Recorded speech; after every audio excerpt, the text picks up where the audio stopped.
মাঝে মাঝে এতটা ব্যস্ত হয়ে পড়ি যে ভিডিও ঠিক মতো করতে পারি না, আবার মাঝে মাঝে কোনো কাজই থাকে না যে সেটার উপরে ভিত্তি করে ভিডিও তৈরি করব। টুকিটাকি একটা কাজ পেয়েছিলাম, তো ভাবলাম যে সেটারই একটা ভিডিও করি। তো আব্বু বাজার থেকে কোয়েল পাখির ডিম এনেছিল বাবুর জন্য, আর সাইডে কয়টা মুরগির ডিম দেখতে পেলেন, এটা হচ্ছে আমরা গ্রাম থেকেই কিনে থাকি। সেগুলো সুন্দর করে পলিথিন থেকে বের করে ফ্রিজে রেখে দিলাম। এরপর বাবুর জন্য ফল এনেছিল, সেগুলোও হচ্ছে ঝুড়িতে আলাদা আলাদা করে বের করে রেখে দিচ্ছিলাম। আর কলাগুলো হচ্ছে ঝুড়িতে ধরলো না, কলাগুলো বাহিরেই রাখবো। ফ্রিজে যখনই রাখতে গেলাম তখন মনে পড়লো যে আমি গাজরগুলো রাখতে ভুলে গিয়েছি, তো তখন ঝুড়িতে আবার গাজরগুলো উঠিয়ে নিলাম। টুকিটাকি কাজগুলো কমপ্লিট করে বাবুর কাছে এসেছি। বাবুর মাথায় তেল দেওয়ার হচ্ছে আধা ঘন্টার ভেতরে আমি বাবুকে গোসল দেই। আর এইদিকে হচ্ছে আফ্রিদি আইসক্রিম খাচ্ছিল। তো মোটামুটি অফ ক্যামেরাতে বাবুর গোসল দিয়ে ঘুম পাড়িয়ে দিয়েছিলাম, আর এইদিকে এবার রিল্যাক্সে আমি আইসক্রিম খাবো। এটা কিন্তু সবার জন্যই এনেছিল। যে গরম পড়েছে গাইস, মানে ঠান্ডা কোনো কিছু না খেলেই নয়, আর এমনিতেও আমার ঠান্ডা খেলে অনেক প্রবলেম হয়। তো আইসক্রিমটা খাওয়ার পর হচ্ছে বাহিরে ভাবির ওখানে গিয়েছিলাম কি রান্না বাড়া হচ্ছে সেটাই দেখার জন্য। তো যেহেতু এটা একটা শুক্রবারের ভিডিও ছিল, তো শুক্রবারে মোটামুটি আমাদের বাসায় মাংস রান্না করা হয়, কারণ ভাইয়ের জন্য বাজারে হচ্ছে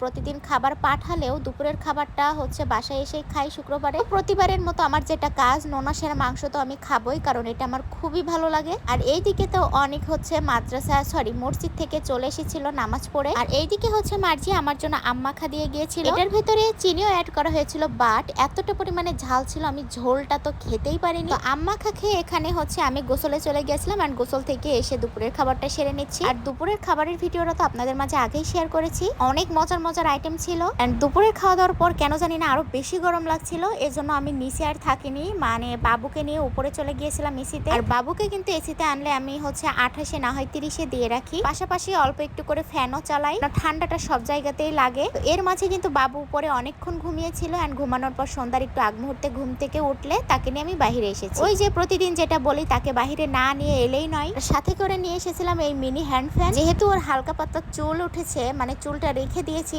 চুলের ভেতরে অনেক পরিমাণে ঘেমে যায়, এজন্য আমি ফ্যানটা আর কি হাতেই রাখি বাহিরে যাওয়ার সময়। আর এইদিকে হচ্ছে রাজহাঁস দেখতে পাচ্ছেন, এইগুলা মনোযোগ সহকারে দেখছিল। মূলত তার বাহিরে আসার কারণ এটাই, গরু দেখতে পায়, হাঁস মুরগি সবকিছু দেখতে পায়, এগুলা দেখে ও বেশ এনজয় করে। আর এইদিকে মা মেয়ে একটু ঢং করছিলাম আর কি। এই টাইমে যে ও আমার দিকে এত মায়াবী ভাবে তাকিয়েছিল, মানে কি বলবো। তারপর সেখান থেকে হচ্ছে মসজিদের ভেতরে চলে এসেছিলাম, বাচ্চারা সবাই খেলা করছিল। আর এখানে কিন্তু আরেকটা বাচ্চাও এসেছিল, তার গার্ডিয়ানের সাথে কথা বলছিলাম, আর মসজিদের ভিউটা একটু মানে উপভোগ করছিলাম। তো মাগরিব আজানের আগেই হচ্ছে আমরা বাসায় চলে এসেছিলাম, এন্ড তার আধা ঘন্টা পর আমি বাবুর জন্য খাবার রেডি করছিলাম। খাবারে দিয়েছিলাম এখানে হচ্ছে গাজর, মানে গাজরটা এভাবে ছিলে যতটুকু পরিমাণ খাবে ততটুকু পরিমাণে কেটে দিচ্ছিলাম। তারপরে দিব হচ্ছে মিষ্টি আলু। মিষ্টি আলু বাচ্চাদের জন্য বেশ উপকারী, এর জন্য আমি এটা সব খাবারের তালিকায় একটু না একটু রাখি। তারপরে দিয়েছিলাম হচ্ছে মিষ্টি কুমড়া। এবার এই সবগুলাকে সুন্দর করে বয়েল করব।